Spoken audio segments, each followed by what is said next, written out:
अचानक रुचिका कंबोज को एक स्टेटमेंट देना पड़ा। और रुचिका कंबोज जो भारत की स्थायी सदस्य हैं उसमें यूएनओ के जनरल असेंबली में। क्या हुआ और उनको स्टेटमेंट भी क्यों देना पड़ा? क्योंकि ऐसा लगा कि रुचिका कंबोज ने जब ये कहा कि हम नाटो के सदस्य नहीं होने जा रहे हैं, भारत एक बड़ा देश है और हमारी इंडिपेंडेंट पॉलिसी है, इंडिपेंडेंट पॉलिसी को ध्यान में रखते हुए हम अपने हिसाब से चलते हैं, हमारे ऊपर कोई दबाव नहीं डाल सकता और हमारी फॉरेन पॉलिसी को कोई डील नहीं कर सकता। ये बात तो इमरान खान लगातार कई दिनों से कह रहे हैं कि भारत की जो फॉरेन पॉलिसी है उस फॉरेन पॉलिसी को पर कोई प्रश्न नहीं खड़े कर सकता, उनकी इंडिपेंडेंट मतलब हमारी इंडिपेंडेंट फॉरेन पॉलिसी है। ये पाकिस्तान के अंदर वो कह रहे हैं और लगातार ये भी कह रहे हैं कि पाकिस्तान की इंडिपेंडेंट फॉरेन पॉलिसी नहीं है, पाकिस्तान की सरकार अमेरिका ने गिरवा दी और अमेरिका ने सरकार गिराकर पूरे सिस्टम को हैंग कर लिया है। क्यों? क्योंकि इमरान खान रशिया चले गए थे। लेकिन क्या भारत में ऐसा हो सकता है? भारत तो रशिया के साथ बिल्कुल ठीक ठाक चल रहा है, इसलिए ऐसा भारत के साथ वो नहीं खेल सकते। क्यों? क्योंकि उनको इतना माजदा नहीं है कि वो भारत को चैलेंज कर सकें। ऐसे ही पाकिस्तान की पॉलिसी होनी चाहिए, उनका ऐसा कहना था। लेकिन रशिया के विदेश मंत्री, रशिया को इस समय खुलबुलाहट तो बिल्कुल हुई होगी, क्योंकि खार्किव में जिस प्रकार से यूक्रेनियन फोर्सेस ने रशिया को पीछे धकेला है और कई जगहों पर यूक्रेन फोर्स लगातार रशिया से रजिस्ट कर रही है, यानी कि उनसे लड़ रही है, तो रशिया के लिए बहुत सारे स्थानों पर बहुत आसान नहीं है। हालांकि मैं ये नहीं कहता कि रशिया के लिए बहुत मुश्किल है। रशिया के पास ना हथियारों की कमी है, ना ताकत की कमी है, लेकिन ये भी है कि रशिया इस समय परेशान है, रशिया के ऊपर दबाव है। देश कह रहा है उनका कि या तो भाई जीतो जातो यूक्रेन को ख़त्म करो, यूक्रेन का प्रकरण कब तक चलेगा, लंबा समय हो गया। क्योंकि इस प्रकार के युद्धों से देश की इकोनॉमी पर फर्क पड़ता है, इस प्रकार के युद्धों से देश के अंदर व्यवस्था पर फर्क पड़ता है, एडमिनिस्ट्रेशन पर फर्क पड़ता है, देश में लोकतंत्र पर फर्क पड़ता है। ये बहुत सारी चीज़ें हैं जिनका फर्क पड़ता है। इसलिए उनका कहना था कि आप क्यों ऐसा कर रहे हैं, आप उसको जीतिए और ख़त्म करिए अगर जीतना ही है तो, अदरवाइज युद्ध विराम कर दीजिए। पुतिन अगर युद्ध विराम कर देते हैं तो रशिया के अंदर उनका विरोध होने वाला।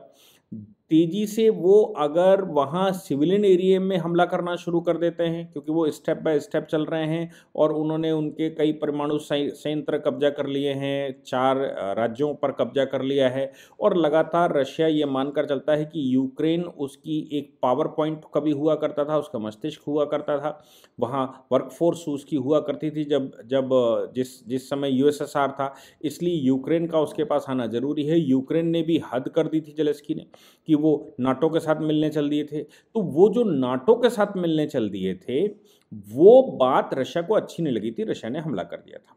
अब रशिया के विदेश मंत्री ने भारत के प्रधानमंत्री का जिस प्रकार से G20 में सारे देशों ने अभिवादन किया और G20 का अगला सम्मेलन भारत में तय हुआ और उसकी तैयारी भारत ने शुरू कर दी है। तो प्रधानमंत्री तो हम जानते हैं कि हमारे प्रधानमंत्री कुछ इस प्रकार के हैं, किसी भी काम में उनको परफेक्शन चाहिए होता है। वो परफेक्शन चाहे इलेक्शन का टाइम हो, चाहे वो नगर महापालिका के इलेक्शन क्यों ना हो, लेकिन उनको परफेक्शन चाहिए होता है। तो G20 का अभी 1 साल पूरा है, उन्होंने तैयारियां शुरू कर दी कि परफेक्शन पूरे विश्व को मैसेज जाना चाहिए, क्योंकि पूरे विश्व की मीडिया वहाँ पर होगी और पूरे विश्व की निगाहें उस 2-3 दिन जितने दिन भी चलेगा वो भारत पर होंगी। इसलिए भारत में किस प्रकार से वर्ल्ड लीडर्स का स्वागत किया जाए, वर्ल्ड के बड़े बड़े इकोनॉमिस्ट, वर्ल्ड के बड़े बड़े इन्वेस्टर्स, बिजनेसमैन, मीडिया हाउस, वो सब भारत में हो गए। तो इस बात को मुझे लगता है कि रशिया गवर्नमेंट को कुछ अच्छा नहीं लगा। जिस प्रकार से आकर बाइडन मिले भारत के प्रधानमंत्री के साथ, मैक्रोन ने, जस्टिन ट्रूडो ने और सभी ने आकर भारत के प्रधानमंत्री का जिस प्रकार से अभिवादन G20 में किया और भारत की इंडिपेंडेंट पॉलिसी को ध्यान में रखते हुए रशिया के नज़दीक, रशिया से भी सामान खरीद रहा है भारत और अमेरिका से भी उसने दूरी नहीं बनाई है, चाइना से भी अपनी जो उनकी हमारी डिस्टेंस है उसको पाटने का हम प्रयास करते हैं, लेकिन शक्ति के साथ। हम ढिलाई नहीं बरतते, जहां बॉर्डर पर जिसकी आवश्यकता है वो करते हैं और जो आवश्यकता हमारी बाकी जगहों पर वो हम करते हैं। तो ये सब कुछ देखते हुए रशिया के विदेश मंत्री ने स्टेटमेंट दे दिया। रशिया के विदेश मंत्री ने कहा कि भारत पर इस समय भारत को अपने पाले में खींचने का प्रयास चल रहा है। भारत को नाटो में बिल्कुल वैसे ही शामिल करने के लिए पूरी ताकत लगाई जा रही है जैसे यूक्रेन को नाटो में शामिल करने के लिए ताकत लगाई जा रही थी। यूक्रेन ने जो गलती की वो गलती यूक्रेन में जो पश्चिमी देशों ने, अमेरिका सहित कई देशों ने जो खेल खेला, वही खेल फिर से ये खेलने जा रहे हैं ताइवान में, ऐसा रशिया के विदेश मंत्री ने कह दिया। और ताइवान को वैसे ही कहने का मतलब बिल्कुल साफ था कि अगर हम यूक्रेन पर हमला कर रहे हैं तो फिर चाइना को इंडिकेट कर रहा था कि तुमको ताइवान पर हमला कर देना चाहिए, क्योंकि अगर चाइना ताइवान पर हमला कर देता है तो फिर रशिया की तरफ से दिमाग हटकर सबका दिमाग ताइवान की तरफ चला जाएगा। और ना ही ताइवान नाटो का सदस्य है और ना ही ये यूक्रेन नाटो का सदस्य था। तो दूसरी बात ये कह दी। तीसरी बात जो उन्होंने कही वो मुझे लगता है कि नहीं कहना चाहिए, लेकिन जो भारत का प्रभाव है उस प्रभाव को देखते हुए उन्होंने कहा होगा। और ये संभव भी है कि अंदर खाने में भारत को प्रभावित करके, भारत को अपनी तरफ खींच के नाटो का वो मेंबर बनाना चाहते हों, नहीं बनाना चाहते हों तो कहीं से ऑब्जर्वर बनाना चाहते हों, किसी प्रकार से नाटो का अलायंस पूर्ण रूप से न बनाना चाहते हों, कहीं से नाटो इंडिया के साथ कर दे, क्योंकि नाटो के विषय में ये रशिया कह सकता है। क्योंकि नाटो की एक और ख़ास बात है कि नाटो के जो संविधान है उस संविधान में ये व्यवस्था की गई है कि नाटो के किसी देश पर अगर कोई कंट्री हमला करता है तो वो पूरे नाटो ग्रुप पर हमला माना जाएगा, पूरे के पूरे सभी नाटो देशों पर हमला माना जाएगा और सभी नाटो देश मिलकर उसका मुकाबला करेंगे। लेकिन ये हाल तो हमने यूक्रेन का देखा ही है कि यूक्रेन का किस प्रकार से क्या हाल करवाया है इन नाटो देशों ने। कोई भी उनकी मदद करने को तैयार नहीं है, कोई उनके पास आने को तैयार नहीं है, कोई उनके यहाँ अपने सैनिक 10 सैनिक भी भेजने को तैयार नहीं। हाँ, रसद जरूर दे रहे हैं, हथियार जरूर दे रहे हैं, लेकिन मरना आफ्टर ऑल किसको? मरना तो आफ्टर ऑल यूक्रेन को ही है। इसलिए रशिया ने ये स्टेटमेंट दे दिया कि भारत को नाटो की तरफ खींचने का प्रयास हो रहा है। जैसे ही रशिया के विदेश मंत्री ने स्टेटमेंट दिया था, भारत को रिप्लाई देना स्वाभाविक था। उसका कारण है कि भारत के निर्माण के समय से ही हम नॉन अलाइनमेंट मूवमेंट, गुटनिरपेक्ष देशों के हिस्से रहे हैं।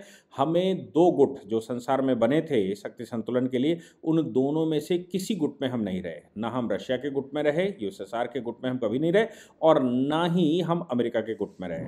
हम दोनों के साथ ही बराबर दूरी और बराबर नज़दीकी बनाकर रखे हैं। हमारे विदेश मंत्री एस जयशंकर आज की तारीख में कह भी रहे हैं कि भाई हमें हमारी आवश्यकताओं के अनुसार हम अपनी फॉरेन पॉलिसी चलाते हैं, हम विश्व की आवश्यकताओं के अनुसार फॉरेन पॉलिसी नहीं चलाते। हमारा मानना यह है कि पूरे विश्व को शांति स्थापित करना चाहिए। जितने हथियार पूरे विश्व के पास हैं वो हथियार सब समाप्त करने चाहिए। उन हथियारों को समाप्त करके पूरे विश्व में शांति स्थापित करो।